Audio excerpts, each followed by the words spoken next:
Everyone, good morning, শুভ সকাল।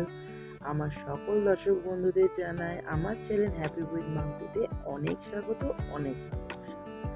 আপনারা কেমন আছেন? আশা করছি খুব ভালো আছেন। আমিও কিন্তু বিন্দাস আছি। তো এখন ঘড়ির কাঁটায় বাজে 7:30।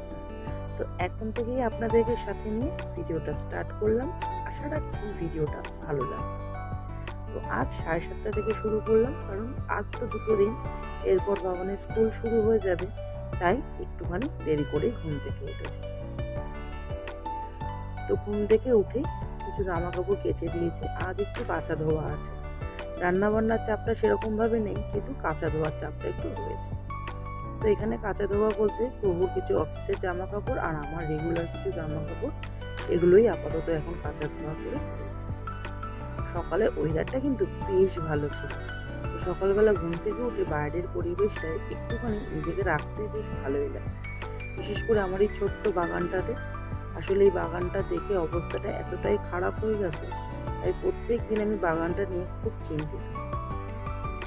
বাইরের প্রকৃতির সাথে কিছুটা সময় কাটিয়ে ঘরে চলে এসেছি। এখনো চা খাওয়া হয়নি। তো এই মাছগুলো হোলির দিনকার কিছুটা ভাজা খাওয়া হয়েছিল, আর কিছুটা এখনো রয়েছে। আজ রান্না করব চাল কুমড়ো, ইলিশ মাছের মাথা দিয়ে চাল কুমড়ো আর এই ভোলা মাছ ভাজা। প্রভু বলেছিল ভোলা মাছটা ঝাল করতে, কিন্তু গরম পড়ে গেছে প্রচন্ড পরিমাণ। এখন এই গরমে আর ঝাল ঝোল খাবার এতটুকুনিও কারোর ইচ্ছা নেই। মনে হয় যেন নয় পান্তা ভাত আর নয় ডাল দিয়ে পুরো ভাতটা মেখে কোনো একটা সাইড ডিশ দিয়ে পুরো ভাত খাওয়া হবে। গরমের সময় কিন্তু একটু এদিক থেকে ওদিক খাওয়া দাওয়া হলে শরীরে প্রচন্ড কষ্ট। তো আপনাদের সাথে কথা বলতে বলতে ইলিশ মাছের মাথা দিয়ে চাল কুমড়োটা করে নিলাম। আজ আর রেসিপিটা শেয়ার করলাম না। তো এখানে চাল কুমড়োটা পাত্রের মধ্যে নামিয়ে নেব, আর ওদিকে গ্যাসে বসালাম বাবানের জন্য ম্যাগি।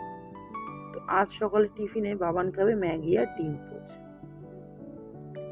দেখতে দেখতে বাবানের স্কুল খোলার দিন এগিয়ে আসছে। আজ হচ্ছে বৃহস্পতিবার। বৃহস্পতিবার মানেই জানেন কতটা মাথায় চাপ থাকে। তো আজ যেহেতু বৃহস্পতিবার, ঘট বসিয়ে পুজো করার পালা, তাই একটু মাথায় টেনশন কাজ করছে যে কতক্ষণে কাজবাজগুলো শেষ করব। আজ বিছানার সবকটা চাদরই চেঞ্জ করেছি। সবকটা বলতে যেটা রাতে গায়ে দেওয়া হয়, বাবানের একটা, আমাদের একটা, প্লাস যেটা বিছানায় পাতা, টোটাল 3টে চাদর আজকে তুলে ভিজিয়ে দিয়েছি। প্রভু একটু শুনে রাগারাগি করছে, কিন্তু কি করব বলুন, না ভেজালেও হচ্ছে। তো এখানে এখন বসাবো যেটা, সেটা হচ্ছে ডাল বেটেছি, মটর ডাল। তো মটর ডালটা ভিজিয়েছিলাম, মটর ডাল দিয়ে আগের দিন লাউ শাক রান্না করেছিলাম, আর কিছুটা মটর ডাল ছিল, তো সেটাই বেটে নিয়েছি। আদা কাঁচা লঙ্কা দিয়ে মটর ডালটা বেটে নিয়েছি। তো দেশ থেকে কিছু বকফুল নিয়ে এসেছি। তো বকফুলগুলো কেমন হয়ে যাচ্ছে, তো ভাবলাম ডালের মধ্যে এরকম করে বকফুলের বড়াটা করে দেখি কেমন লাগে, বেসন না।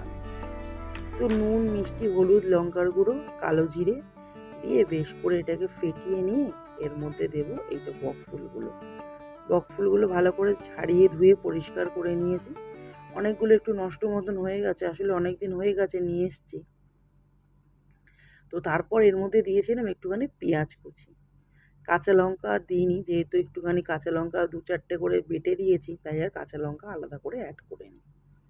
গরমের সময় জানেন তো ডাল এরকম বড়া ভাজা বা আলু ভাজা দিয়ে কিন্তু ভাত খাওয়া হয়ে যায়, বা আলু ভাতে।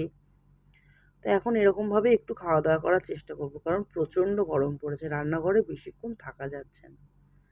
নয় সকাল সকাল রান্না করে নিতে হবে, আর না হলে এরকম হালকা পাতলা রান্না করে রান্নাঘর থেকে বেরিয়ে আসতে হবে। রান্নাঘরে মোটমাট কথা বেশিক্ষণ থাকা যাবে না। তো রান্নাবান্না করে সব কিছু গ্যাস ট্যাস পরিষ্কার করে নিয়েছি, এখন শুধু করছি বড়াটা ভাজছি। তো এই ছোটো কড়াটার মধ্যেই বড়াটা ভাজছি, ভাজাভুজিগুলো তো আমি সবসময়ের জন্য এটার মধ্যেই করি। আর ডালটা না বেশ ভালো ভিজেও ছিল, আর ডালটা বেশ ভালো ফুলছে, বড়াগুলো দেখেই বেশ ভালো লাগছে। বড়াটা ভাজবো, ভেজে এবার কিছু কাজ আছে, যেমন বাসন মাজা, গ্যাস পরিষ্কার করা, প্রভুকে খেতে দেওয়া। সব থেকে যেটা বড় কাজ সেটা হচ্ছে বিছানার চাদরগুলো, কিন্তু বললাম এখনো পর্যন্ত ভেজাতে পারিনি। এরপর যাব বিছানার চাদরগুলো ভেজাতে। তো একটু গরম জল দিয়ে ভেজালে তাড়াতাড়ি পরিষ্কার হবে। পরিষ্কারই যদিও চাদরগুলো, গায়ে দেওয়ার চাদর তো খুব একটা বেশি নোংরা হয় না। তো কিছুটা ঠান্ডা জল আর কিছুটা গরম জল মিশিয়ে এখানে চাদরগুলো ভেজাবো। চাদরগুলো কিছুক্ষণ ভিজিয়ে রাখলে গরম জল দিয়ে বেশ ভালো পরিষ্কার হয়। আর এখন সূর্য দেবতা যেভাবে চড়াও হয়েছে, তাতে করে ৩টে কেন ৩০টা চাদর কেচে দিলেও 10 মিনিটের মধ্যেই শুকিয়ে যাচ্ছে। তাই জন্য চাদর কাচতে আমার অত একটা কষ্ট মনে হয় না। আমার যেন ছোট ছোট জিনিস কাচতে যেন মনে হয় বেশি সময় লাগে, আর বড় বড় চাদর কাচতে কিন্তু বেশ সহজেই হয়ে যায়। কিছু করি আর না করি, রোজকার রুটিনে কিছু কাচা ধোয়া কিন্তু থাকে। আপনাদের একটা কথা বলতে চাই, যাদের মনে হয় যে কাজবাজ একঘেয়েমি মনে হচ্ছে, কাজবাজের মাঝে মাঝে একটুখানি বসে যদি আপনারা আপনার মন পছন্দের কোনো কাজবাজ করে নেন, যেমন ধরুন কেউ গান গাইতে ভালোবাসে, সে একটু গান গাইলো বা একটু বসলো, বা কেউ মোবাইল দেখতে ভালোবাসে, সে একটু মোবাইল দেখে নিল, আবার একটু কাজ শুরু করলো, দেখবেন কাজের এনার্জিটা এমনিই চলে আসে। অনেকে কিন্তু অনেক রকমভাবে কাজ করে। কেউ সারাদিন কাজ করেও কিন্তু কাজ শেষ করতে পারে না, আবার কেউ 2 ঘন্টার মধ্যে উঠেও কিন্তু কাজবাজ শেষ করে ফেলে। আপনারা কোন ক্যাটাগরিতে পড়েন অবশ্যই কমেন্ট করবেন যদি মনে হয়। আমি কিন্তু সেকেন্ড ক্যাটাগরিতে পড়ি। যতই দেরি করে উঠি না কেন, তাড়াহুড়ো করে ঠিক কাজবাজ ব্যালেন্স করে নিই। কিন্তু এক সময় মনে হয় যে না, একটু ধীর স্থির গতিতেই কাজবাজ করি। যেরকম এখন আমি গিয়ে চা খাবো। এখনও কিন্তু আমার কলতলায় কাজ আছে, 3টে চাদর ভিজিয়েছি, সেগুলো কাচবো, কিছু বাসন আছে সেগুলো মাজবো, স্নান করব, তারপর ঘরের কাজ করতে আসবো। কিন্তু আমি চায়ের কাপ নিয়ে বেশ কিছুক্ষণ বসে মোবাইলে ঘেঁটে নিলাম, একটু রিল বানিয়ে নিলাম, মনটাকে ফ্রেশ করে নিলাম, তারপর স্নান করে চলে এলাম আজ বৃহস্পতিবারের পুজো দিতে। বেশ অনেক দিন পর আজ আমি বৃহস্পতিবারের পুজো দিচ্ছি। আসলে হোলিতে আমি ঠাকুরের পুজো দিতে পারিনি, তাতে করে মনটা খুব খারাপ হয়েছিল। প্রত্যেকবার ঠাকুরের পায়ে আবির দিয়ে, ঠাকুরকে ফুল মিষ্টি দিয়ে পুজো দিয়ে তারপরেই তো হোলি খেলতে বেরোই। তো এবছর যেহেতু ওটা করতে পারিনি, তাই আজ একটু মন ভরে ঠাকুরকে পুজো দেওয়ার ইচ্ছা ছিল। তো প্রভুকে বলেছিলাম আজ আমি পুজোটা দিয়ে নেবো, তুমি খাওয়া দাওয়া করে অফিস বেরিয়ে যাও। লাল জবা গাছটায় 2-3টে লাল জবা গাছ, তাতে করে কিন্তু বেশ ফুল ফোটা শুরু করেছিল। কিন্তু দুঃখের বিষয়, গাছগুলো ওরকম হয়ে গেল। তা না হলে প্রত্যেকটা গাছেই মোটামুটি 2-3টে করে ফুল হলে 3টে গাছে মোটামুটি রেগুলার 6-7টা লাল জবা ফোটে। তো এই হলুদ জবাটাও আজকে ফুটেছে। তো হলুদ জবাটা ঘটে দিলে ঘরটা বেশ পূর্ণ পূর্ণ লাগে, আর বেশ ভালোও লাগে, সিংহাসনটা বেশ ভরা ভরা লাগে। আর আমি সন্ধ্যার পাঁচালিটা দুপুরবেলায় পড়ে নিই, সন্ধ্যাবেলার পাঁচালি পড়ার সময় হয় না। সময়ের থেকে বড় কথা, সারাদিন সংসারের কাজ করার পর সন্ধ্যার পর আর আমার সেরমভাবে কাজবাজ করতে ভালো লাগে না। তো বৃহস্পতিবারের নিত্য পুজো যেরকমভাবে করে থাকি প্রত্যেক বৃহস্পতিবারে, সেরকমভাবেই পুজোটা করে নিলাম। কিন্তু কেন জানি না আজ পুজো করে মাইন্ডটা বেশ ফ্রেশ মনে হচ্ছে। সারাদিনে এত কাজবাজ করেছি, আজকে প্রচুর কাজ করেছি, মানে প্রচুর কাজ করেছি। তবুও কিন্তু এখনো পর্যন্ত ক্লান্ত মনে হচ্ছে না নিজেকে। বিছানার চাদরগুলোও পাল্টেছিলাম, বালিশের কভারগুলো আর লাগানোর সময় পাইনি। তো এখন এই যে বালিশের কভারগুলো পরে নিচ্ছি, তারপর চাদরগুলো শুকিয়ে গেছে। আধা ঘন্টা থেকে 40 মিনিট সময় লেগেছে চাদরগুলো শুকাতে। এখনো কিন্তু খাওয়া দাওয়া হয়নি আমাদের, এরপরে গিয়ে খাওয়া দাওয়া করব। কারণ খাওয়া দাওয়ার পরেই মনে হবে বিছানা টানছে আমাকে শোয়ার জন্য, আর তারপরেই সন্ধ্যাবেলার ইচ্ছা করবে। তাই আপনাদেরকে সবসময়ের জন্য আমি বলি যে যতটা পারবেন চেষ্টা করবেন কাজ এগিয়ে নেওয়ার জন্য। যেরকম রাতের দিকে কাজের এনার্জিটা আবার পাই আমি, একদম রাতের দিকে। যেহেতু পরের দিন সকালে করতে হবে ভেবেই আমার কেমন একটা হয়, তাতে করে কি করি রাতের বেলা আবার বেশ কিছুটা কাজ এগিয়ে ফেলি।